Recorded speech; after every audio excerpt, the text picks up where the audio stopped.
Ladies and gentlemen, welcome to the 2019 Frontiers in Geophysics lecture. So I'm the chair of the AGU Fall Meeting Program, and as the scientist responsible for this program, it has been my privilege to propose keynote speakers, particularly for this Frontiers in Geophysics lecture. Over the last years, I have looked for speakers who can not only generate new ideas and interests, but can also stimulate intriguing questions. I have tried to invite distinguished lecturers who may not have an extensive AGU profile, with my hope being that they will inspire you, our community. This year, I went beyond planet Earth to travel through space and along galaxies. I have been fascinated by what I read and learned from the extraordinary studies performed by our speaker and his collaborators. I am especially captivated by how they made such a journey possible. Dr. Brent Tully is an astronomer at the Institute for Astronomy at the University of Hawaii, where he has been a pioneer of near-field cosmology. He has helped advance our knowledge of the universe, as well as the formation, evolution, and movement of galaxies. After earning his doctorate from the University of Maryland, Dr. Tully collaborated with J. Richard Fisher to develop a new way for scientists to calculate distances to galaxies, which led to the first three-dimensional maps of the universe. Drs. Tully and Fisher are also credited with the discovery of the local void, a region of empty space next to our Milky Way galaxy. More recently, Dr. Tully was the lead author on a new study mapping the local void. Even more fascinating to a paleoclimatologist like me, Dr. Tully led the team that studied and produced the map of the Laniakea supercluster of galaxies, which includes our Milky Way, meaning open skies or immeasurable even in Hawaiian. Dr. Tully's work on Laniakea shows that he has helped move the goalpost in what humans can think of as immeasurable. His research has been recognized by several awards, most notably the Viktor Ambartsumian International Science Prize and the Gruber Cosmology Prize. I am deeply pleased that Dr. Tully accepted the invitation of AGU to deliver the 2019 Frontiers in Geophysics lecture, and I am deeply convinced that we will all leave this plenary with inspired minds filled with new ideas. But before leaving this room, please join me in welcoming Dr. Brent Tully.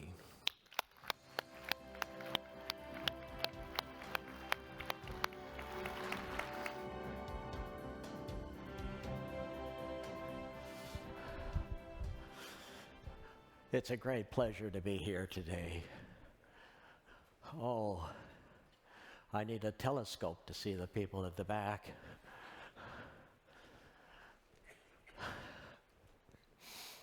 I think that this room holds enough people to hold half the astronomers on the planet.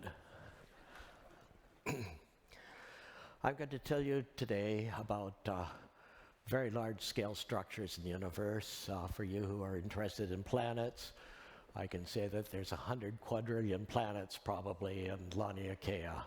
So there's lots of work to be done to study that.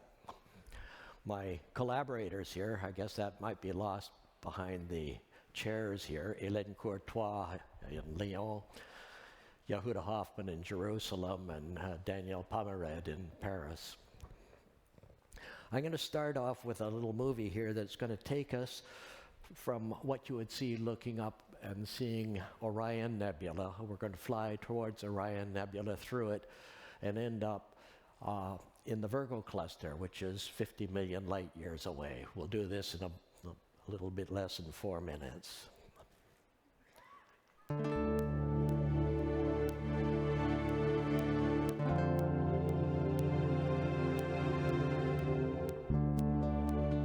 The constellations familiar from Earth, mapped here in 3D space by the Hipparcos satellite, quickly become unrecognizable as we drift toward the Orion star cloud 1,000 light years away. In the Great Orion Nebula, massive luminous young stars light up the dust and gas for 10 light years around. In the Horsehead Nebula, a dense knot of dust is silhouetted against red glowing hydrogen gas.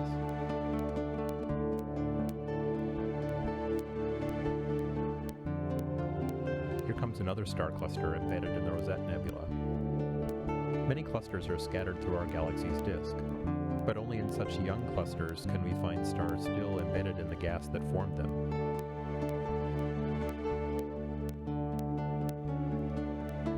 Not all nebulae are in the business of rearing stars.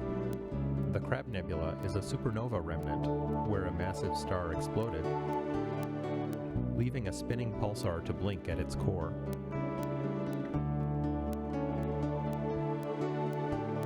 Rising now above the disk plane and its obscuring clouds of dust, we see our galaxy in its full grandeur, 100,000 light years across.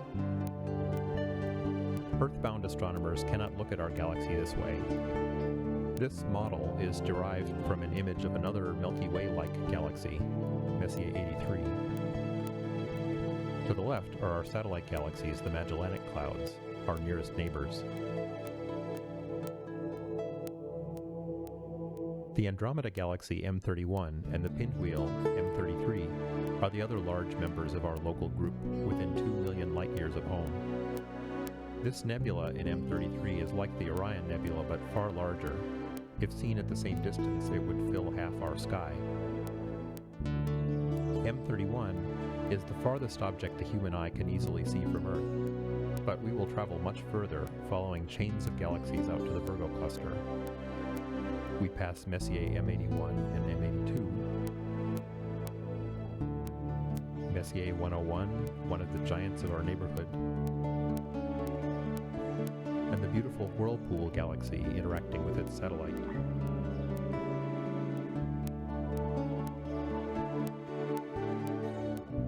Ahead now lies the core of the local supercluster of galaxies. We fly along the filament through the Ursa Major cluster, a region of 100 spiral galaxies. Our goal is near. The Virgo cluster, with 1,000 member galaxies moving under each other's gravity, is the largest concentration of matter for 100 million light-years around. Our journey ends as we fall into Messier 87, the giant elliptical galaxy that dominates this cluster.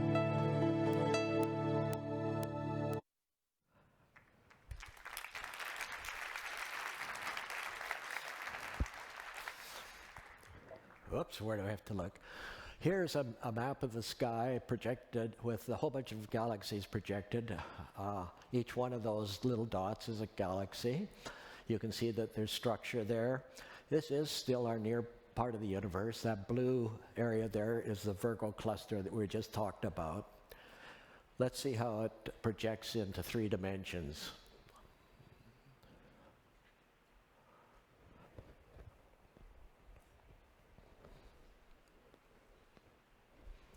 So we're at the center of this region that extends out about 240 million light years.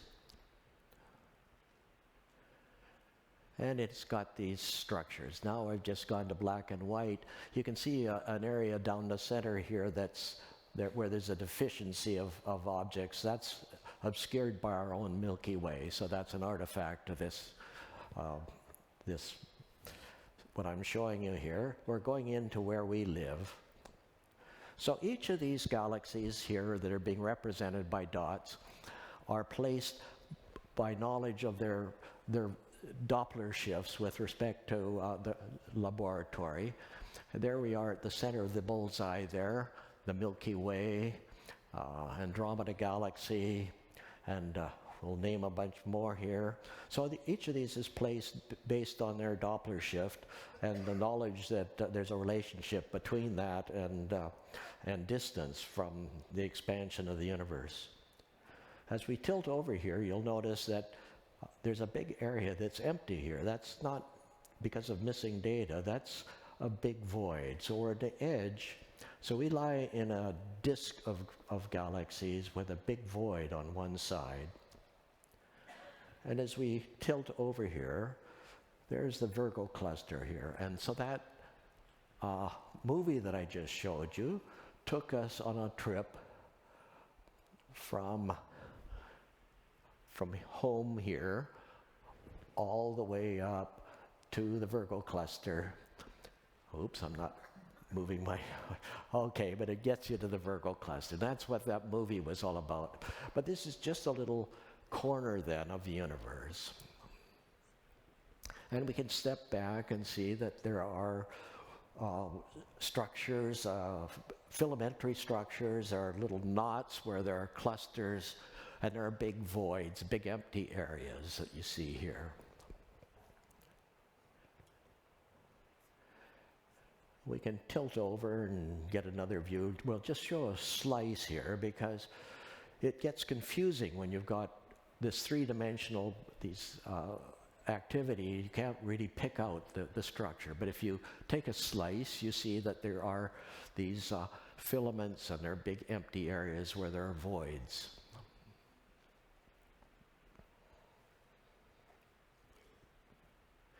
And one of the nice things in this work is we get to name things.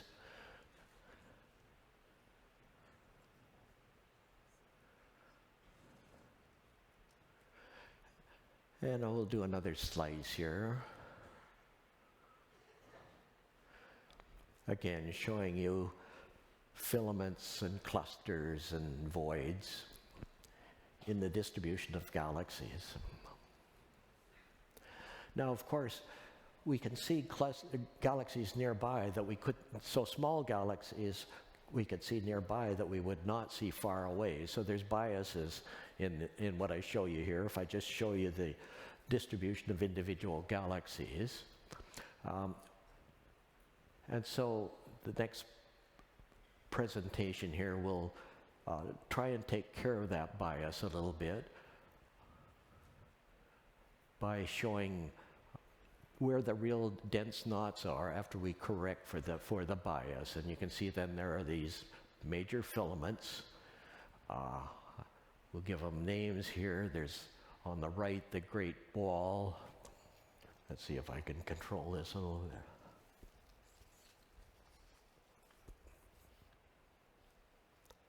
Where is my mouse?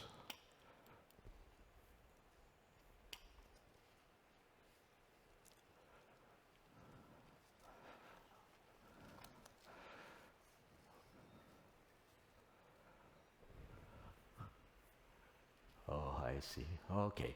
Well, anyways, you see these various structures and given them names here.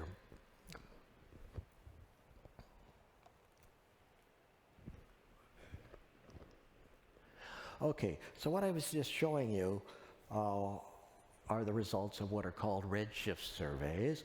We measure the Doppler shift of galaxies, and so we can place these galaxies in 3 dimensions so we can see these structures.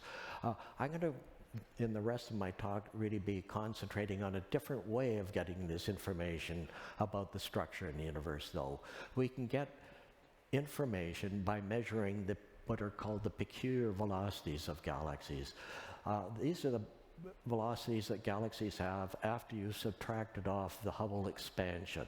And these are velocities that are happening as a consequence of the mass distribution in the universe. So places where there's a lot of mass are attracting galaxies. Voids are expanding, and there are velocities away from these voids. So, for example, here's our sample right now that we'll be using, 18,000 galaxies in an assembly called Cosmicflows 3. Each one of these is a galaxy projected onto the sky. The colors are indicating their deviant velocities from the expansion of the universe, where if they're bluish colors, it's towards us, and if it's reddish colors, it's away from us. I'll then describe how we get that information and how we use it. Okay, the basic thing we'll be doing here is measuring distances of galaxies. Our goal is to get peculiar velocities and ultimately to understand the density distribution in the universe.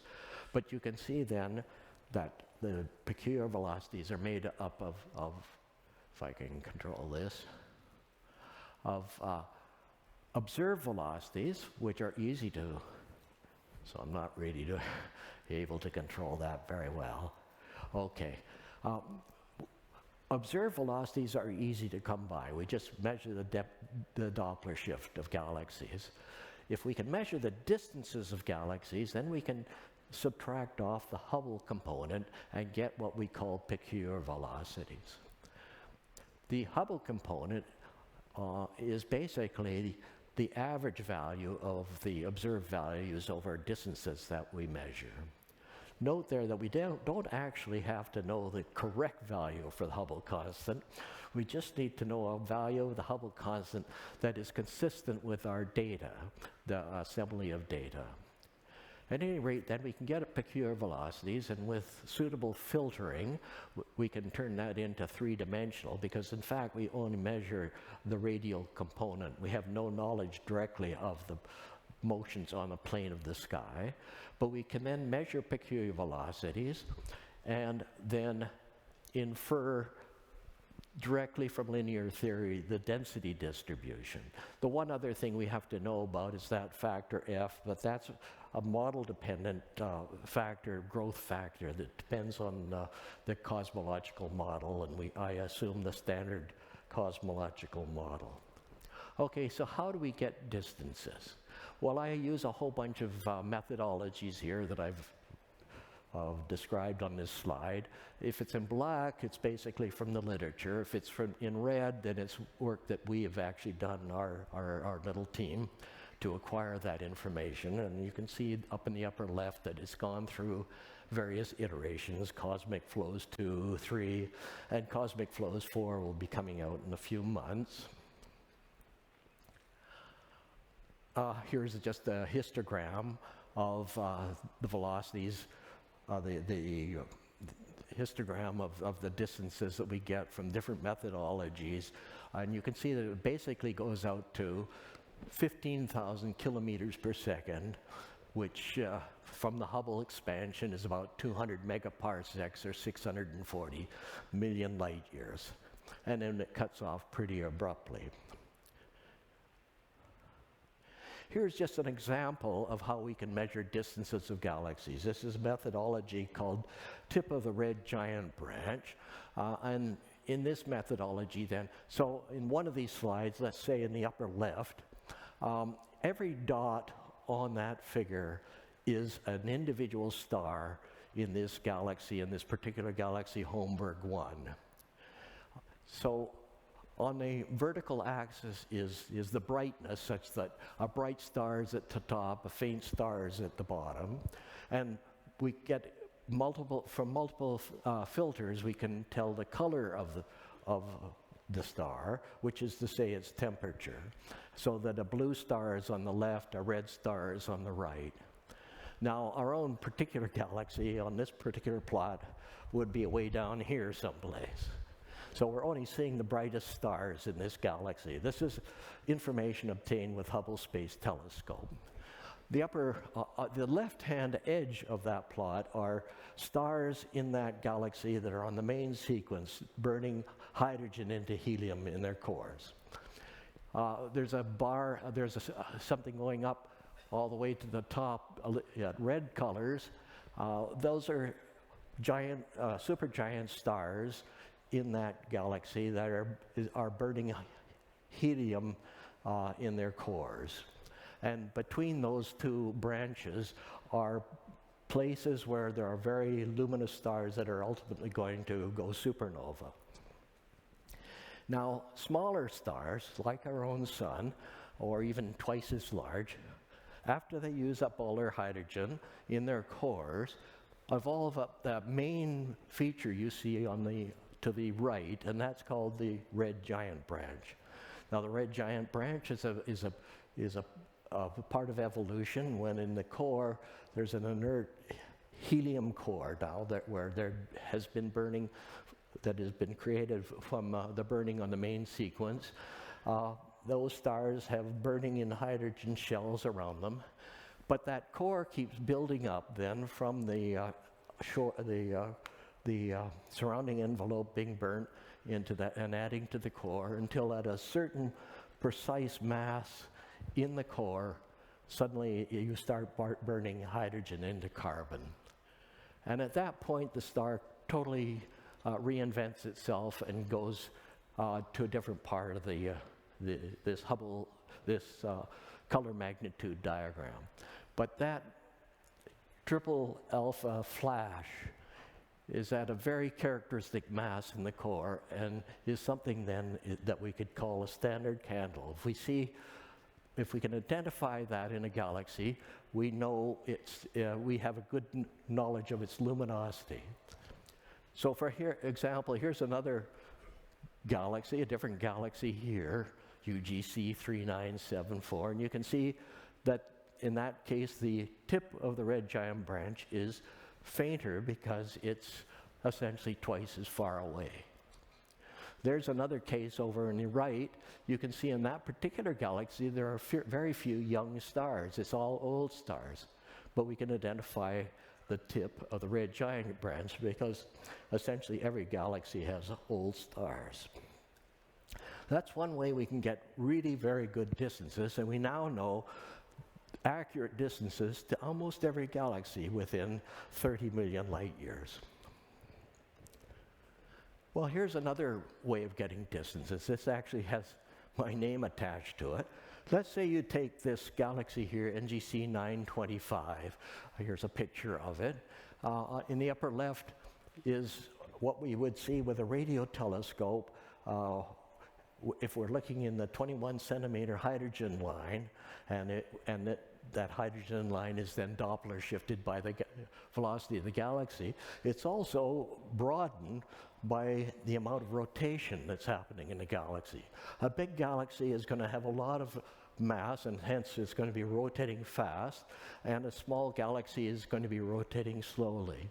At the same time, we can measure the brightness of the galaxy, the amount of light that's coming from it, and that's an example of the light distribution in the galaxy is shown on the right.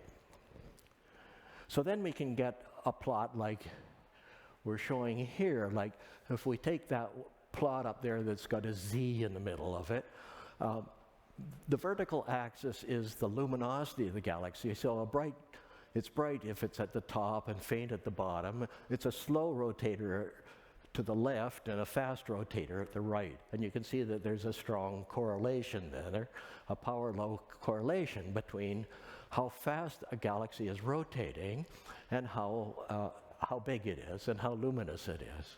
And we can calibrate that, like as in the top right, we can calibrate that against galaxies where we know very accurately their distances, say, for example, from the tip of the red giant branch method.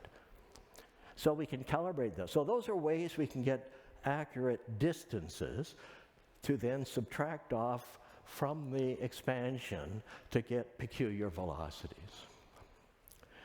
Now, a topic that's a little bit peripheral to my main theme, but I'm just going to mention it because perhaps some of you might be aware that there's quite a controversy, and it's actually quite an important controversy in physics. If you make measurements like I'm doing of the expansion rate of the universe and the dimensions of the universe, you get a number for this expansion rate, like as I show here in the bottom number, a Hubble constant of 74 kilometers per second per megaparsec. That's a directly measured value. But people looking at the cosmic microwave background, this residual from when the universe finally cooled from being a plasma to transition to being a cold universe, and left behind imprints at one part in 10 to the 5 little fluctuations that were primordial from the original Big Bang. And we think, according to our standard model of how the universe works, that we can understand the simple physics of how those fluctuations have manifested in galaxies nowadays, and it's anticipated then that the Hubble constant would be 67. And as you can see, these error bars suggest that there's something amiss. So either one of these two measurements is actually amiss, faulty measurements, or there's something in physics that we don't understand, something in the standard model of physics that remains to be explained. So I'll just let that question go for the moment, and I'll just, okay, so I'm showing my sample, and as I say, if I use a Hubble constant of 75, I then get this histogram of peculiar velocities that's centered around 0 and looks pretty reasonable, consistent with my data. If, on the other hand, I took a Hubble constant of 67, like the theorist told me from the cosmic microwave background, it would say that there's this vast expansion away from our local region that is independent of the expansion of the universe, and that is implausible. So there's something amiss. Anyways, we can go forth with a Hubble constant that's consistent with the data and see what is implied. Here's again the distribution of galaxies around us, where at the center it says MW for Milky Way. These are the nearby groups, and we know this very well. We know then that very well that again, these little vectors are showing the peculiar velocities of nearby galaxies, and you can see that along a horizontal line at supergalactic Z, there's along that line there's a mix of reds and blues, that is to say peculiar velocities towards us and away from us. There will be a tendency to be flowing towards the Virgo cluster, but there's all these galaxies below us in supergalactic Z are coming toward us, and ones above us, above that plane, are coming toward us. What's going on here is shown here. What's going on here is that we are being pulled, as the blue arrow would suggest, towards the Virgo cluster, and we're being pushed away from this evacuating void, which is on our doorstep. And so that all those velocities toward us are really just a reflex of the fact that we're going somewhere. And this is just a little bit of a flow pattern of what's happening nearby. And here's a little model that we've made now. So this model goes out 240 million light years. Each blue blob here is the major mass component of this part of the sky. That big red blob is the Virgo cluster, and the two black entities are the Milky Way and Andromeda galaxy. And you can see that in this projection here, all of these galaxies at the top, everything at the top is flowing down towards this plane. And there's also a flow pattern going from lower right to upper left. So there are these big flow patterns that we're seeing in addition then to the expansion of the universe.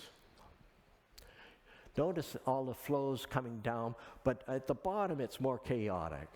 There's a general flow towards a Virgo cluster and a flow down out of the upper part of this plot, and then a flow across to the left. Here's coming in close. This is the Virgo clusters, that big gray blob over there, and this is just a little movie showing the pattern that our galaxy and its neighbors have been following. Our galaxy is actually the white here, and the other white is Messier 31, Andromeda. And you can see they're coming towards each other, and in 5 billion years, Andromeda and the Milky Way are going to collide. And so if we go to even larger scales, we see these flow patterns. That everything I was showing you before is just that little area around the arrows, the red and blue arrow there. That's where what we were talking about before, but there are these much larger flow patterns, and that's what led then to this definition of Laniakea. This is a region, when we take out the expansion of the universe, just look at the residuals, you see that there are these residual flow patterns towards the denser parts of the universe. And so this boundary in orange here shows the boundary that's containing flow patterns towards something called the Great Attractor, up in that a little bit above the black bar across the center, and there's the Milky Way there. We're over near the edge of it. If we just went a little bit to the right, we would have fallen into the domain of the Perseus-Pisces filament. And there's a big entity up here called Shapley. And so these are separate watersheds, if you like. Think of this as like watersheds where there are boundaries, gravitational boundaries between the flow patterns. Now, of course, it's three-dimensional, and in 3 dimensions, Laniakea can have a shape like this. Now, one of the things then with these flow patterns that we're trying to explain is again, comes to us from the properties of the microwave background. I'd said that at one part in 100,000 there are these little fluctuations in the microwave background, which are the seeds of large-scale structure.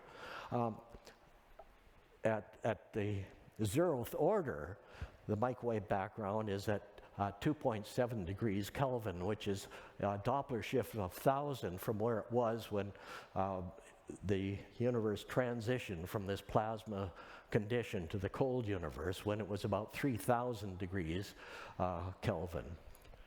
But at one part in 100 in this microwave background, there's this small temperature variation that projected onto an all-sky plot has a hot and a cold spot to it. And the interpretation of what we're seeing here is that that's caused by us moving with respect to the rest frame of the microwave background. We're moving, and there's a small Doppler shift of the black body radiation, such that in the direction we're going, it's slightly heated and cooled in the other direction by the Doppler shift of the black body. And the inference is we're actually going somewhere, our local group is going somewhere at about 630 kilometers per second.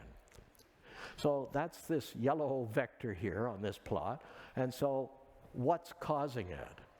So some of the things that are causing it, we can infer, is this great attractor within Laniakea. We're moving basically towards it, largely. We're moving basically towards something called the Shapley attractor. There's a big empty area behind us called that we've called the dipole repeller. This is just an empty area, so it has no gravity. It's only a repeller in that sense, that there's no gravity there to be pulling us. And so in the tug of war of what's going on here, the structure on this side is winning. So we're more or less explaining what this, what's causing this motion. So because we have all these peculiar velocities, we then can define all these flow patterns. And so here's a little movie here showing flow patterns. What I'm showing here is actually if we invert gravity, if we say look at negative gravity, and we put down seeds, where would these flow patterns be going? And they would be going towards this dipole repeller. This, remember, is an artifact of just reversing gravity. So we can put down these seeds and see where the flow patterns go. The blue ones going as gravity would dictate, off to Shapley, and the red ones, the anti-gravity flows going off to the dipole repeller. And here's structures then that we infer from these flow patterns. And this just shows that all these things are pretty well explaining this vector that we're seeing, to explain the 630 kilometers per second, that there's a big pile up here of things that are causing us to have that motion. And then I guess somewhere in there we put in Laniakea.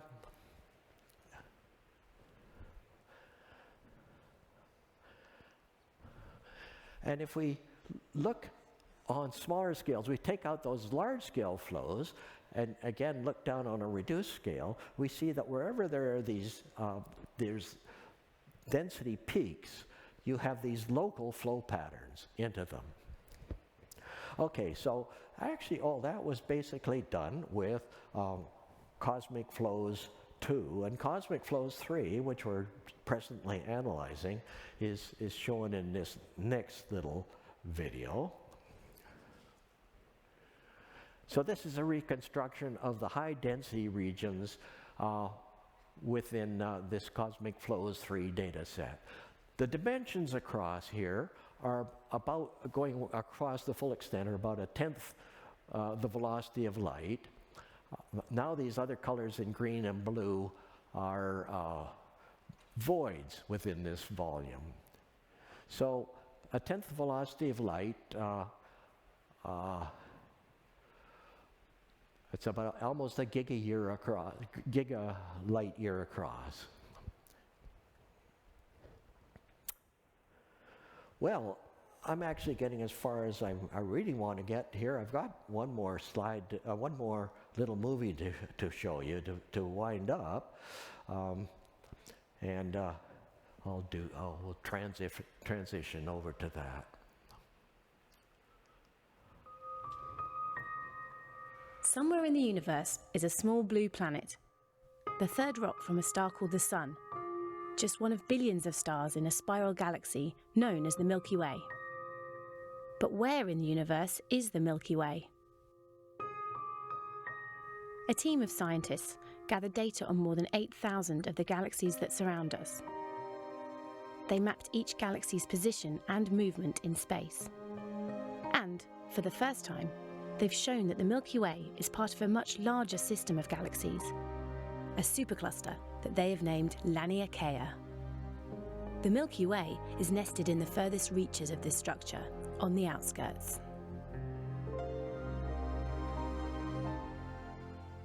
The entire universe can be seen as an intricate network of galaxies, a cosmic web. Some areas are almost empty, dark voids. Others are densely packed with galaxies in regions known as superclusters. Superclusters are the biggest structures found in the universe, but scientists have struggled to define where one ends and another begins. To map our home supercluster, a team led by Brent Tully at the University of Hawaii studied the motions of the galaxies around us in unprecedented detail. Even though the entire universe is expanding rapidly, gravity is also at work, pulling against this acceleration. By discounting cosmic expansion, the team worked out which galaxies are being pulled towards us, shown in blue, and which are being pulled away, shown in red. This enabled them to create a map of cosmic flows, the paths that galaxies migrate along, tugged at a tiny pace by the force of gravity. Using this motion, they came up with a new way to map the distribution of matter in the universe. Delving into our home supercluster, you can see that most galaxies are being pulled towards a dense centre. This is known as the Great Attractor. Our galaxy is among those sliding towards this patch of space, which dominates our region of the universe. Let's take a different view. Each circle represents a galaxy. Again, we can see most galaxies being pulled towards the Great Attractor in the direction of the arrows. Between the Great Attractor and us, the Milky Way, there's a relatively empty area, a blue void. And next to us is Virgo, a large and dense cluster whose bright galaxies have been observed from Earth for centuries. Until now, astronomers grouped us, the Milky Way and its surrounding galaxies, with Virgo and nearly 100 other clusters in a supercluster that stretches 100 million light-years across. But using this new technique, we can see that this is just the tip of the iceberg. This cluster of clusters is merely an appendage of a much larger supercluster, more than 100 times bigger and more massive. But how did the team know how to redraw the boundaries of this cosmic map? Here's our supercluster in black and a neighbouring structure, Perseus Pisces, in red.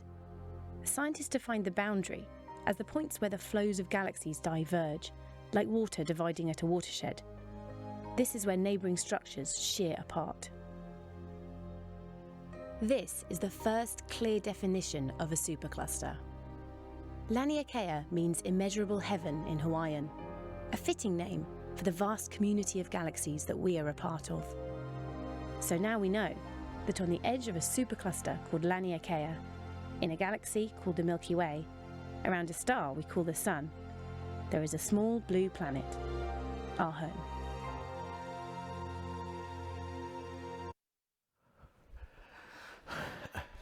So, of course, it's not the end. In fact, this whole discussion I've had here is just takes us out about 1/20th of the way to the edge of the visible universe being governed by the light travel time since the 13 billion year beginning of the universe.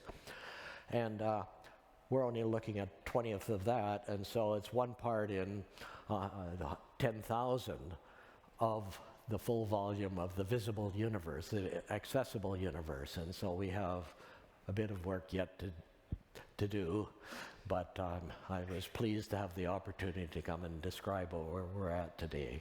Thank you.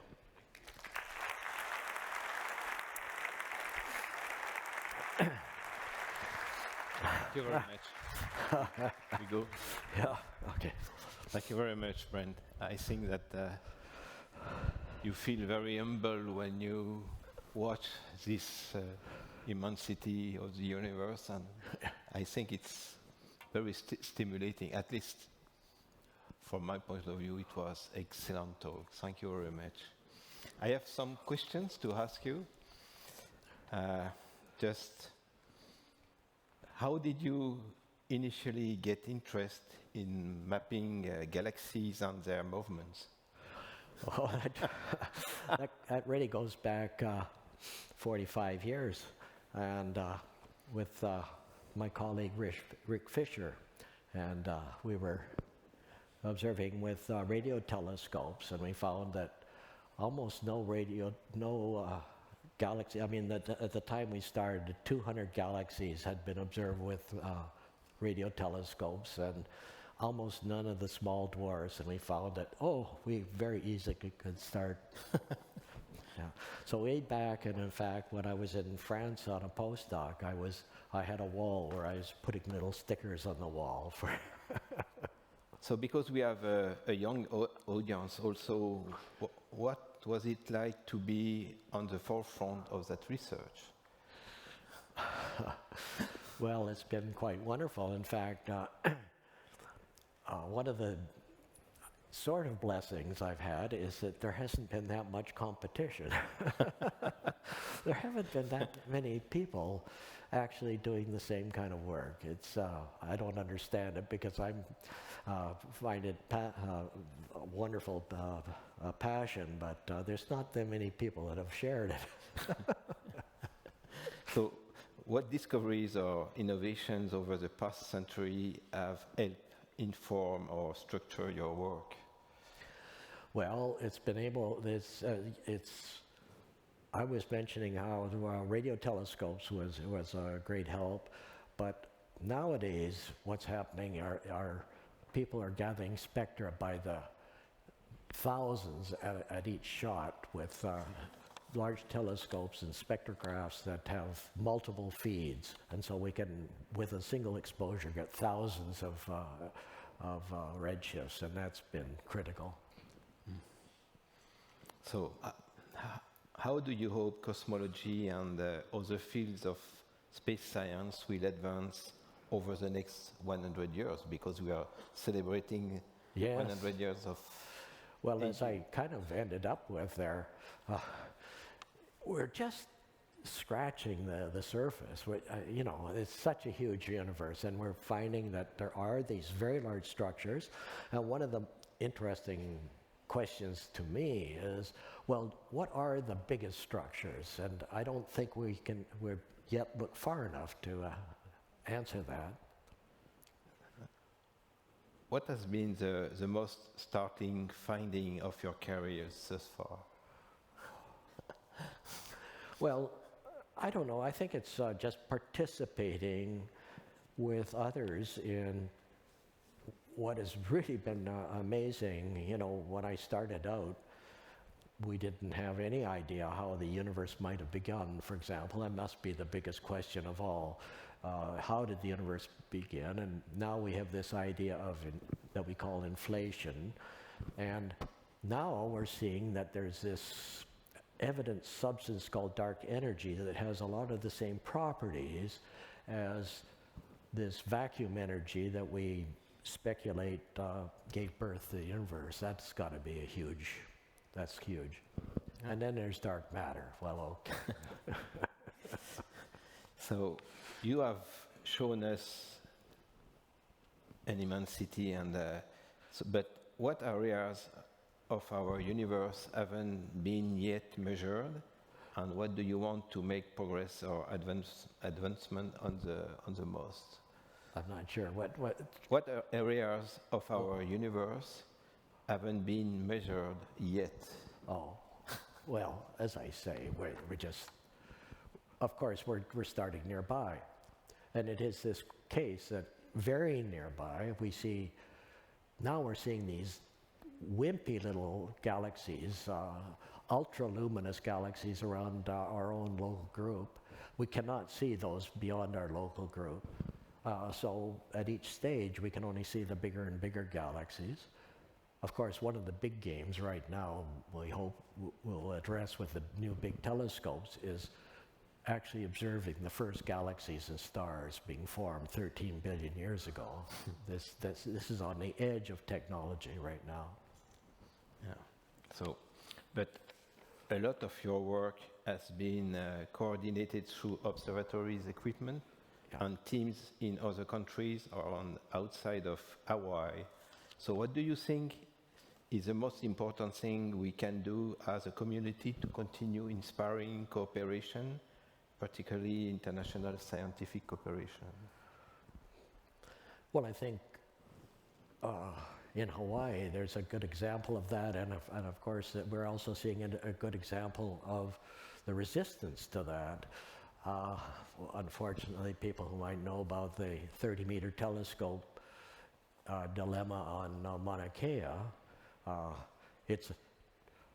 right now the partners include China, Japan, India, Canada, plus universities in the United States. That's an example of cooperation, international cooperation, at the same time that there's local people that are finding it something that they feel uncomfortable about within their culture. Yeah.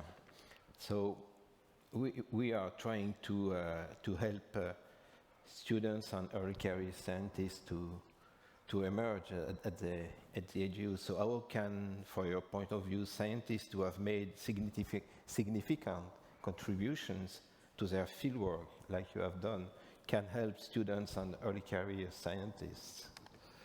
Well, students are the future.